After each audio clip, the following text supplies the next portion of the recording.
الحمد لله رب العالمين، والصلاة والسلام على سيد الأنبياء والمرسلين وعلى آله وأصحابه أجمعين. أما بعد، فأعوذ بالله من الشيطان الرجيم. بسم الله الرحمن الرحيم. يا أيها الذين آمنوا استجيبوا لله وللرسول إذا دعاكم لما يحييكم واعلموا أن الله يحول بين المرء وقلبه وأنه إليه تحشرون. صدق الله العظيم.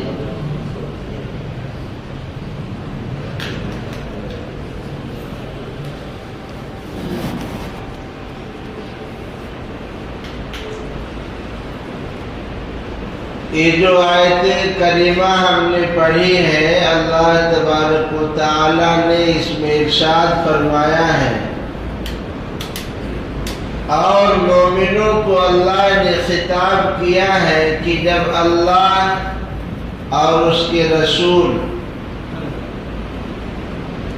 مومنوں کو، مسلمانوں کو اس چیز کی طرف بلائیں جس میں ان کی زندگی کا سامان ہے، جس میں ان کی حیات ہے، تو مسلمانوں کو چاہیے، مومنوں کو چاہیے کہ اللہ اور اس کی رسول کی دعوت پر لبیک کہیں، اللہ اور اس کے رسول کی دعوت کو قبول کریں. پھر اللہ تعالیٰ نے ارشاد فرمایا وَاعْلَمُوا أَنَّ اللَّهَ يَحُولُ بَيْنَ الْمَرْءِ وَقَلْبِهِ. جان لو کہ اللہ تعالیٰ انسان اور اس کے دل کے درمیان حائل ہو جاتے ہیں، آڑ بن جاتے ہیں. وَأَنَّهُ إِلَيْهِ تُحْشَرُونَ.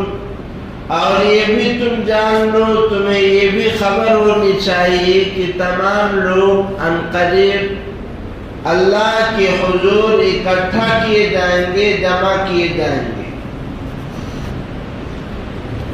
اللہ تعالیٰ نے جو یہ ارشاد فرمایا ہے، یہ سورہ انفال کی آیت ہے.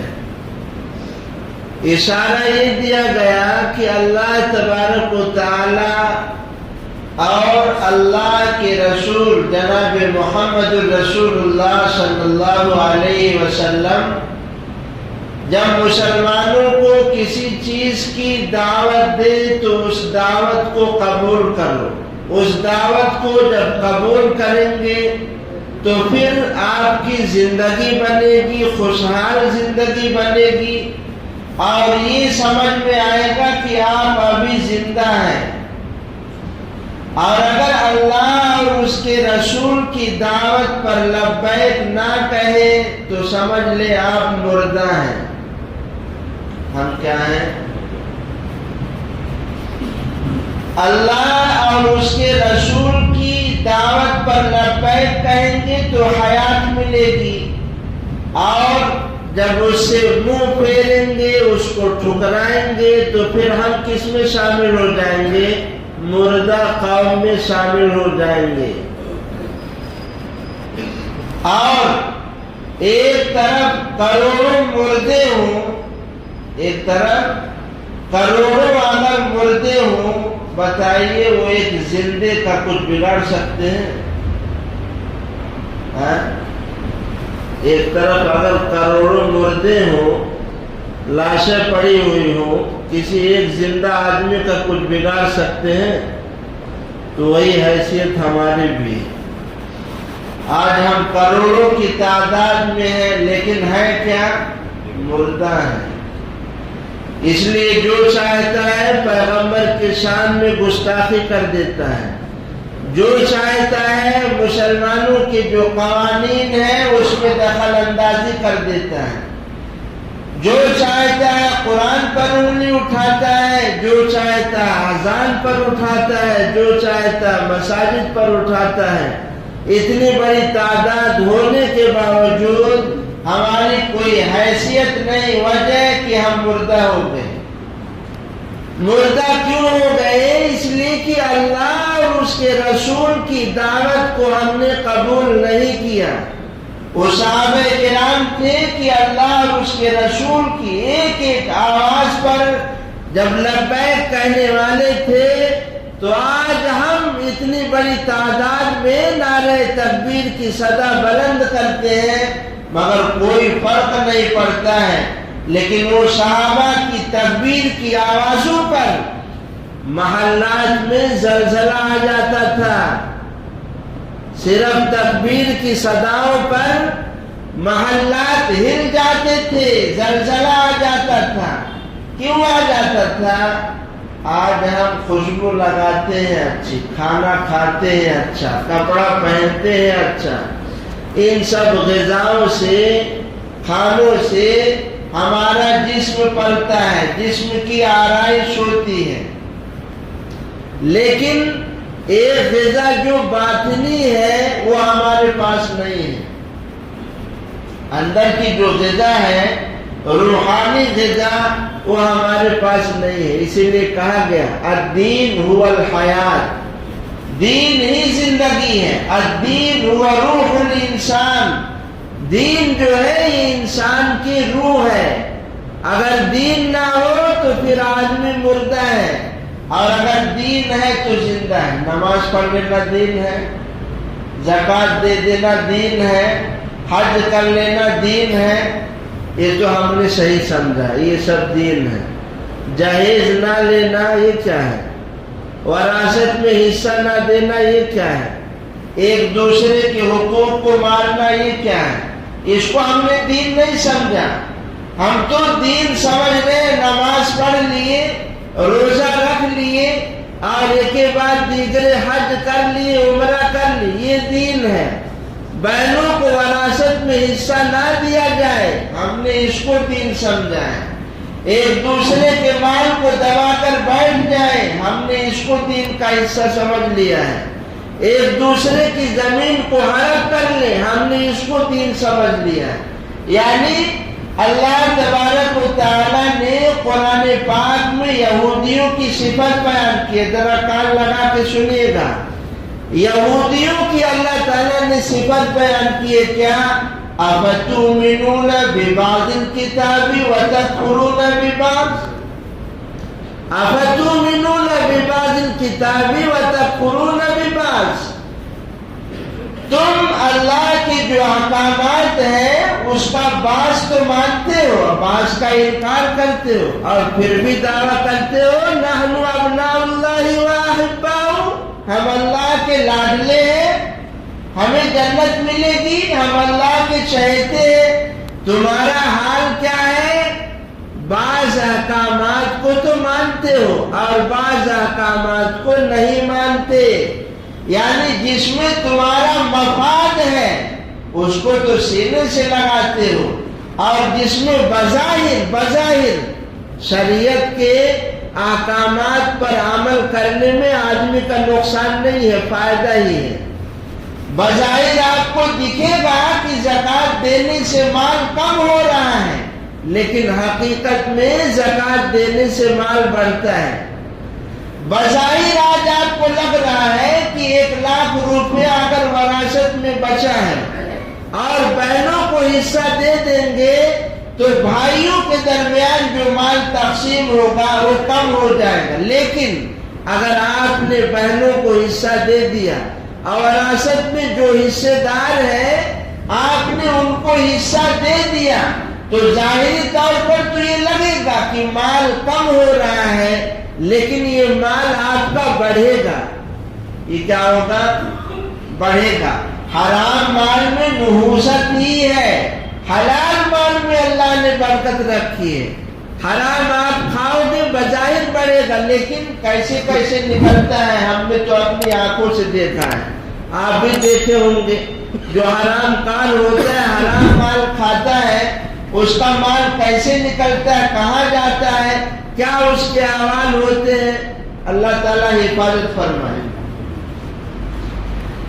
تو یہودیوں کی جو صفت اللہ تعالیٰ نے بیان فرمائی کہ یہود لوگ جو ہے اللہ کے بعض احکامات کو مانتے ہیں، بعض احکامات کا انکار کرتے ہیں، مطلب جس میں مفاد ہے اس کو مانتے ہیں اور جس میں مفاد نہیں ہے اس کو چھوڑ دیتے ہیں۔ مثال کے طور پر ایک یہودی اور ایک مسلمان میں جھگڑا ہو گیا، یہ ذرا سمجھیے گا، ایک یہودی اور ایک مسلمان میں جھگڑا ہو گیا زمین کے معاملے میں، مسلمان کہہ رہا میرا ہے، یہودی کہہ رہا میرا ہے۔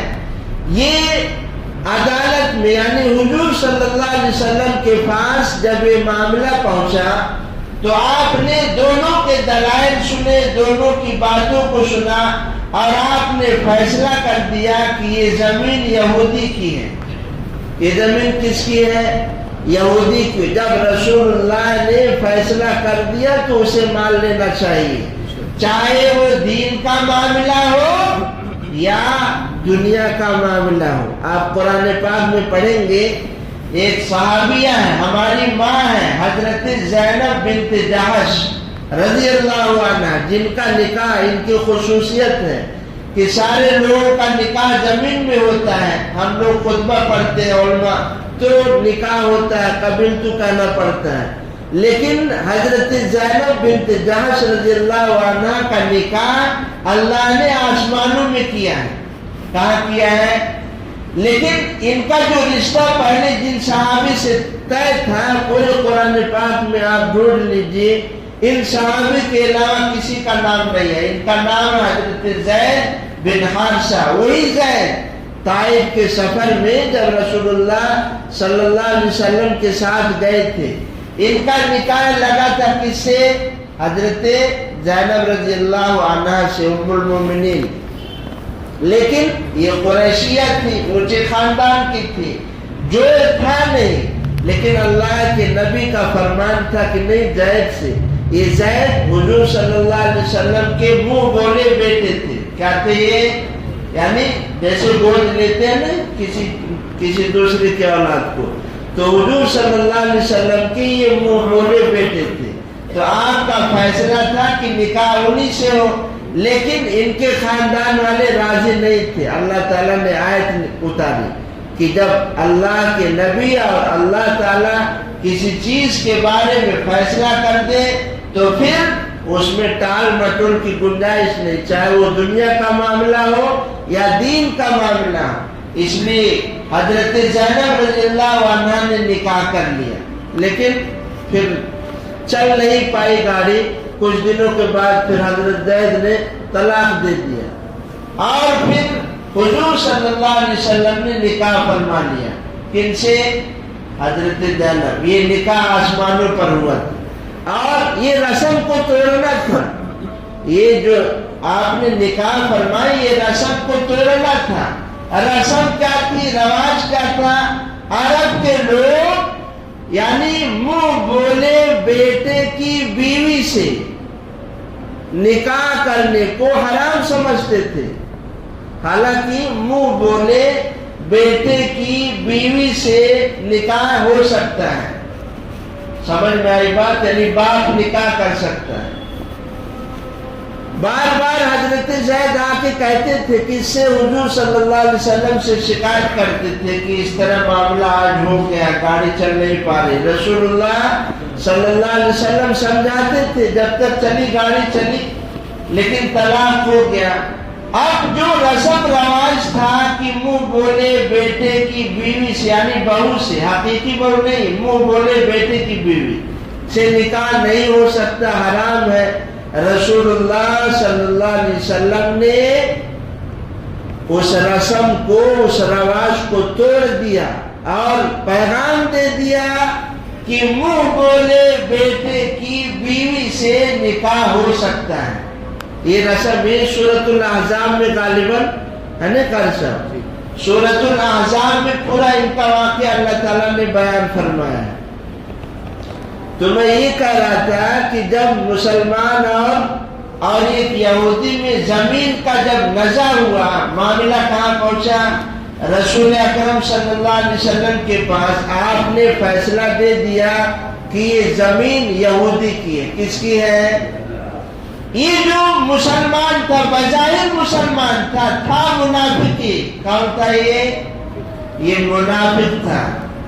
اس نے رسول اللہ صلی اللہ علیہ وسلم کے فیصلے کو تسلیم نہیں کیا، اور اسے معلوم تھا کہ سیدنا عمر رضی اللہ عنہ مشرکین اور یہود کے خلاف بہت سخت ہے، اس لیے یہود کو پلجھا کر پھسلا کر یہ معاملہ حضرت عمر کی خدمت میں لایا رضی اللہ عنہ۔ لیکن جب معاملہ حضرت سیدنا عمر رضی اللہ عنہ کے پاس آیا تو یہودی نے پہلے کہہ دیا، حضور ہم آپ کے پاس آتے نہیں، اس لیے کہ ہم نے تو فیصلہ پہلے کرا لیا ہے، اور رسول اللہ صلی اللہ علیہ وسلم نے فیصلہ ہمارے حق میں دیا ہے، لیکن یہ جو مسلمان ہے بظاہر ہے منافق، اس نے آپ کے پاس یہ معاملہ لایا ہے۔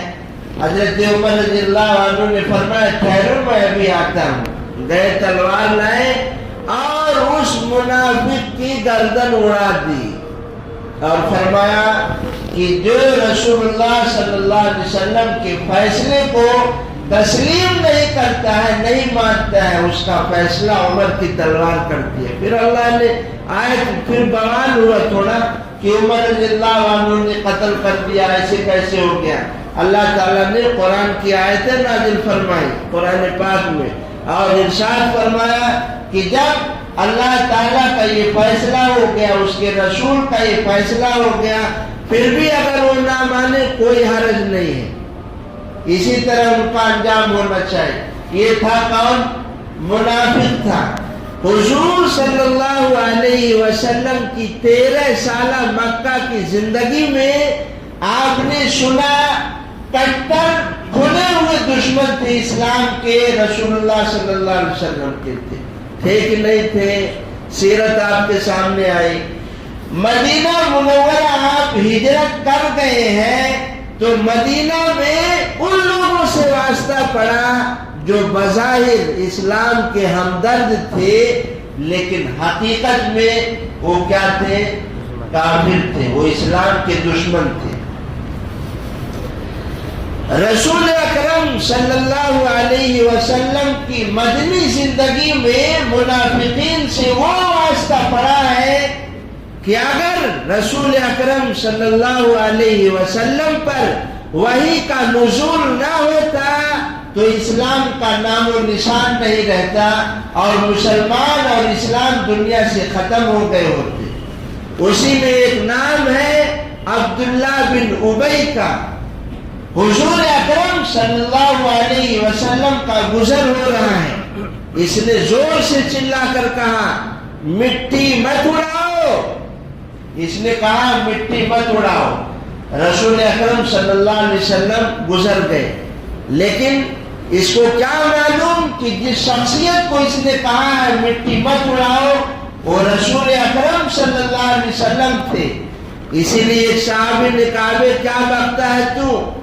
حضور صلی اللہ علیہ وسلم کے گھوڑے پر جو گرد و غبار ہے، تیرے بدن پہ جو گرد و غبار لگی ہوئی ہے اس سے کہیں بہتر یہ غبار ہے جو رسول اکرم صلی اللہ علیہ وسلم کے گھوڑے پر لگی ہوئی۔ تو کیا بکتا ہے، تیری کیا ہے؟ یہی سے نفاق کا آغاز ہوتا ہے مدنی زندگی سے۔ عبداللہ بن ابی، یہ وہی ہے غزوہ احد کے موقع پر جب مسلمانوں کا 1000 کا لشکر جا رہا تھا تو 300 اس کے ساتھی تھے۔ یہ کہہ کر کے واپس لے لیا اپنے ساتھیوں کو کہ جب میرا مشورہ قبول نہیں کیا گیا تو میں خودکشی کرنے کے لیے رسول اکرم صلی اللہ علیہ وسلم کے ساتھ نہیں جا سکتا۔ یہ وہی منافق ہے، نفاق منافقوں کا سردار وہی ہے۔ غزوہ خندق کے موقع پر جب خندق کھودی گئی اور مسلمان اسلامی لشکر مدینہ کی حفاظت کے لیے خندق کے آس پاس پہرا دے رہا ہے تو مدینہ کے منافقین اپنے گھروں میں سو رہے ہیں اور مذاق اڑا رہے ہیں۔ یہ وہی منافقوں کا سردار ہے۔ غزوہ تبوک سے واپسی پر رسول اکرم صلی اللہ علیہ وسلم کو قتل کرنے کے لیے انہوں نے جال بچھایا اور ایک اوٹ پہ یہ لوگ چھپ گئے۔ جب رسول اکرم صلی اللہ علیہ وسلم کی واپسی ہوئی تو ان لوگوں نے دھاوا بول دیا رسول اکرم صلی اللہ علیہ وسلم کو قتل کرنے کے لیے، مگر جانثار صحابہ نے ان پر جب وار کیا تو ان کی جو گول تھی، جو ٹیم تھی، ادھر ادھر بکھر گئی اور رسول اکرم صلی اللہ علیہ وسلم واپس صحیح سالم مدینہ المنورہ تشریف لائے۔ جب تک اس کی زندگی رہی، یہ اس نے ایسا کیوں کیا؟ کیونکہ آپ سن چکے ہیں کہ حضور کی ہجرت سے پہلے مدینہ کے اوس اور خزرج کے لوگوں کو بہلا کر پھسلا کر اپنی صدارت یہ کرنا چاہتا تھا، اپنا راج کرنا چاہتا تھا، اپنی سرکار بنانا چاہتا تھا، یہ سردار بننا چاہتا تھا۔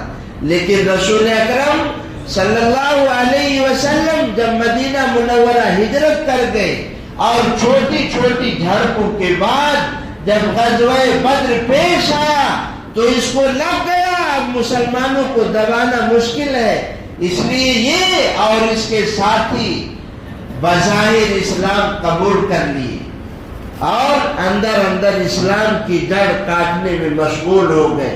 اور پھر جب تک اس کی زندگی رہی، یہ مر گیا جب اس کے بیٹے تو پکے سچے مسلمان ہوئے، لیکن جب یہ مر گیا ان کے بیٹے جو تھے ان کے کہنے پر رسول اللہ صلی اللہ علیہ وسلم نے اپنا کرتا پہنایا، نماز جنازہ پڑھائی، اللہ نے قرآن پاک کی آیتیں نازل فرمائی، آج کے بعد کسی منافق کی آپ نماز جنازہ نہیں پڑھیں گے۔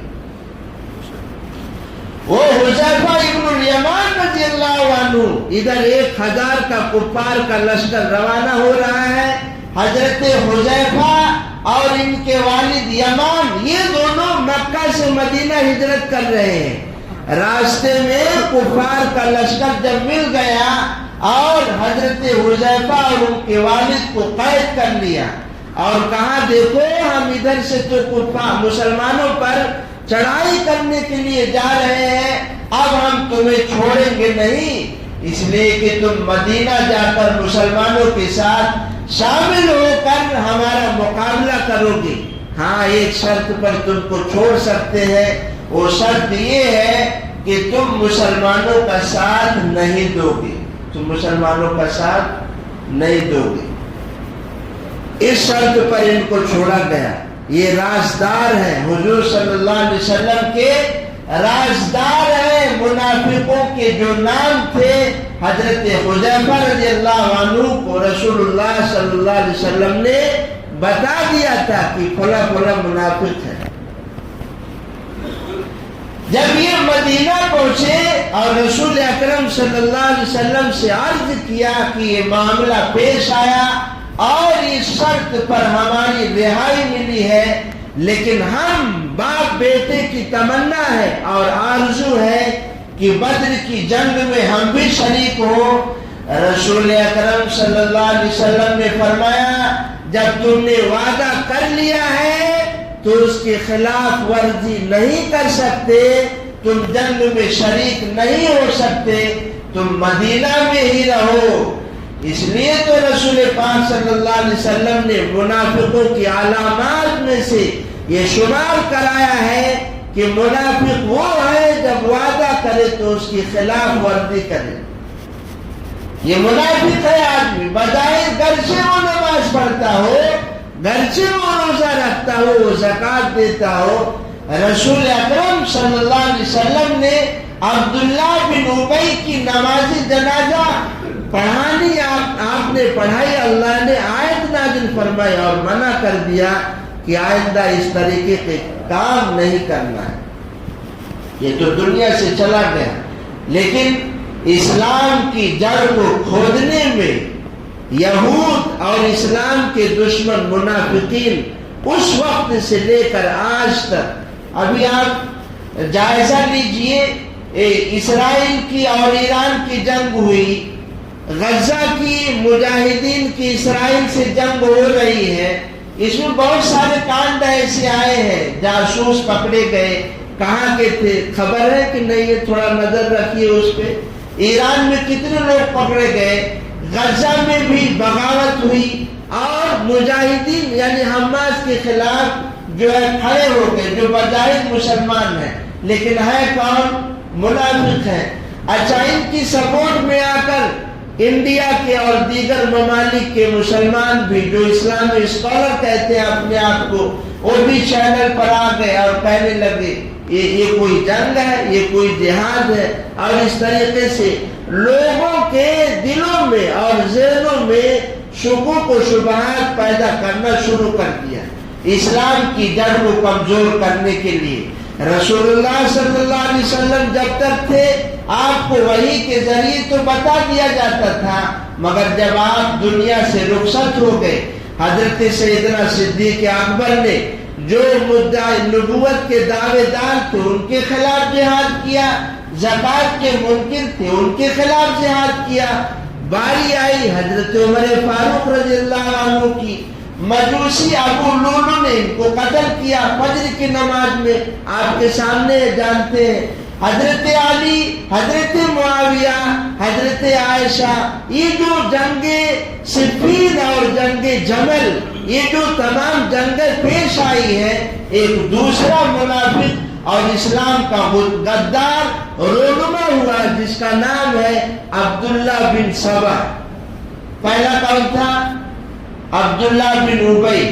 لیکن اس کی دال اس لیے نہیں گلی کہ وحی نازل ہوتی تھی اور وحی کے ذریعے سے بتا دیا جاتا تھا، لیکن یہ دوسرا غدار جو منافق نکلا کون تھا؟ وہ عبداللہ بن سبا، اور اسلام کو کمزور کرنے کے لیے، جڑ کو کھودنے کے لیے، اسلام کو مٹانے کے لیے صحابہ کو آپس میں لڑوا دیا، اور ایسی ایسی سازشیں اس نے رچی کہ اللہ تعالیٰ کا کرم ہوا، ورنہ تو یہ کہاں کہاں نہیں گیا، شام گیا، بصرہ گیا، عراق گیا، اور وہاں سے اس نے اپنی زمین ہموار کی۔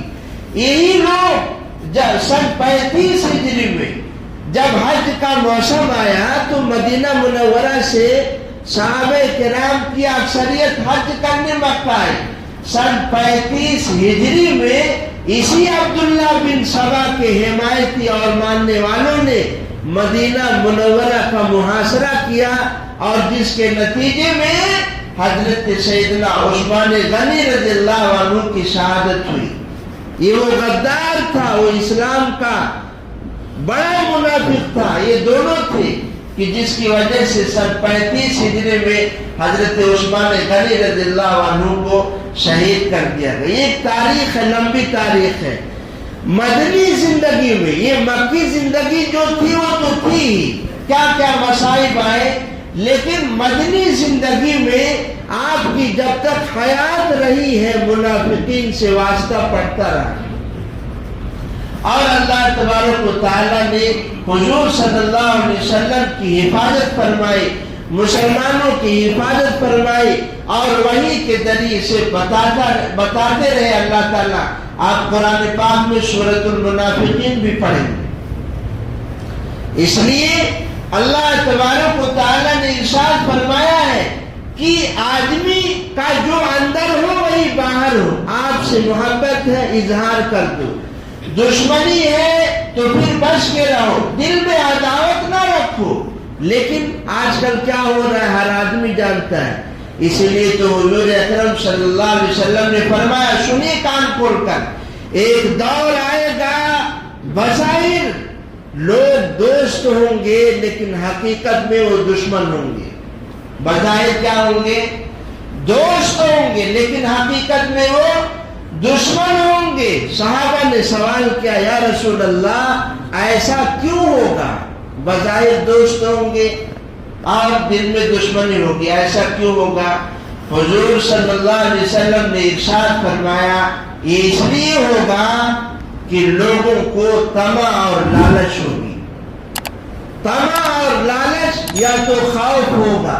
ان دو وجہوں سے آپ بہت اچھے آدمی ہیں, آپ بہت اچھے آدمی ہیں, شاید ہوئے ہم آپ بہت کمینہ تھا, وہ ہے بہت نالائق تھا, یہ اس طرح کرتا تھا یہ آدمی یعنی منہ پہ میٹھا میٹھا اور باہر جا کے کچھ. مفتی صاحب مگر بہت کمینے آدمی ہے, بہت دھوکے باز ہے, ایسا ہوتا یہ بولتا ہے, مطلب ظاہر میں کچھ اور باطن میں کچھ. حضور اکرم صلی اللہ علیہ وسلم نے اسی لیے ارشاد فرمایا منافقین کی 3 علامتیں نہیں ہیں صرف یہ جو سنتے ہیں آپ لوگ حدیث پاک. وقت کم ہے, آئندہ ہفتے ہو سکتا ہے لو انشاءاللہ. سمجھ میں آ رہی بات, یہ 3 ہی علامت نہیں ہے نفاق کی, لیکن یہ ہے میں ابھی کیا بتا رہا تھا, حضور صلی اللہ علیہ وسلم نے فرمایا کہ 2 وجہوں سے کہ طمع اور لالچ یا خوف ہوگا جس کی وجہ سے بظاہر آدمی دوست ہوگا لیکن حقیقت میں کیا ہوگا, دشمن ہوگا. سورۃ البقرہ ہے اولئک علی ھدی, یعنی دوسرا صفحہ آپ وہاں سے پڑھیے, پورا منافقین کا تذکرہ ہے. وَإِذَا لَقُوا الَّذِينَ آمَنُوا قَالُوا إِنَّا مَعَكُمْ قَالُوا آمَنَّا وَإِذَا خَلَوْا إِلَى شَيَاطِينِهِمْ قَالُوا إِنَّا مَعَكُمْ إِنَّمَا نَحْنُ مُسْتَهْزِئُونَ. جب مسلمانوں سے ملتے ہیں ہم تمہارے ہیں یار, ٹینشن کہاں لے گا. جب کافروں سے اور منافقوں کے سرداروں سے اپنے دوستوں سے ملتے ہیں تو کیا کہتے ہیں, ارے آپ کاہے ٹینشن لے رہے, ہم تمہارے ساتھ ہیں. کی ادھر ہم ملتے ہیں تو مذاق اڑانے کے لیے جاتے ہیں. سمجھ میں آ رہی بات. اس لیے پہلے زمانے میں ہوتا تھا نہیں, 2 سن لیجیے, پہلے زمانے میں آج کل جیسے دیکھو ہم پرس رکھے ہیں, اس میں پیسہ رکھتے ہیں, کارڈ رکھتے ہیں. پہلے زمانے میں جیب ہوتی تھی نہیں, دینار اور درہم ہوتے تھے تو اس کی تھیلی ہوتی تھی, تو وہ تھیلی جو ہے آستین میں ادھر لٹکا لیتے تھے. آپ واقعہ مشہور معروف سنے ہیں شیخ عبد القادر جیلانی رحمت اللہ علیہ کا. جب ڈاکوؤں نے ان کو پکڑا تو ان کی ماں نے آستین میں 40 اشرفیاں سل رکھی تھی. چور کو انہوں نے بتا دیا سچ سچ, حالانکہ چور پکڑ نہیں پائے تھے پیسہ کہاں ہے, تو یہاں لوگ تھیلی میں رکھ کر چھپا لیتے تھے. تو آدمی کے آستین میں اگر سانپ ہو سانپ اور آدمی کو پتہ نہ چلے تو اس سے بڑا بیوقوف کون ہے. یعنی یہ منافق جو منافقوں کا سردار تھا عبداللہ بن ابی, بھڑکاتا تھا انصار اور مہاجرین کو اور گالیاں بھی دیتا تھا اور کہتا تھا سمن کلبک یاکلک, تم اپنے کتے کو کھا, محاورہ ہے کہ کھا کھا کے موٹا کرو گے تو تم کو کھائے گا نہیں تو اور کیا کرے گا. یعنی کہتا تھا اے انصار تم نے مہاجرین کو ٹھکانہ دیا, تم نے مہاجرین کے کھانے پینے کا بندوبست کیا اور آج یہ تم سے ہی لڑتے ہیں. یعنی فالتو میں جھگڑا لڑاتا تھا. تو یہ جو آستین میں سانپ ہو اور آدمی کو پتہ نہ چلے اور وہ سانپ ڈس لے اس کو, یعنی دودھ بھی یہ کھلا رہا, سب کچھ کھلا رہا, اسی کو بولتے ہیں آستین کا سانپ. کیا بولتے ہیں اس کو, یہ بڑا خطرناک ہوتا ہے. اس لیے شاعر کہتا ہے فکر ملی نہ ہو ذہن دینی نہ ہو, فکر ملی نہ ہو ذہن دینی نہ ہو, اس قدر آدمی یوں مشینی نہ ہو. فکر ملی نہ ہو ذہن دینی نہ ہو, اس قدر آدمی یوں مشینی نہ ہو. سانپ کے کاٹنے سے میں ڈرتا نہیں, ہاں مگر سانپ وہ آستینی نہ ہو. سانپ کے کاٹنے سے میں ڈرتا نہیں, ہاں مگر سانپ وہ آستینی نہ ہو. تو یہ منافقین تھے مدینہ منورہ میں. پھر رسول اکرم صلی اللہ علیہ وسلم نے کیسے کیا کیا آگے کی بات آ رہی ہے جس کا نام ہے میثاق مدینہ. انشاءاللہ آئندہ ہفتہ اس پر روشنی ڈالیں گے. وما علینا الا البلاغ.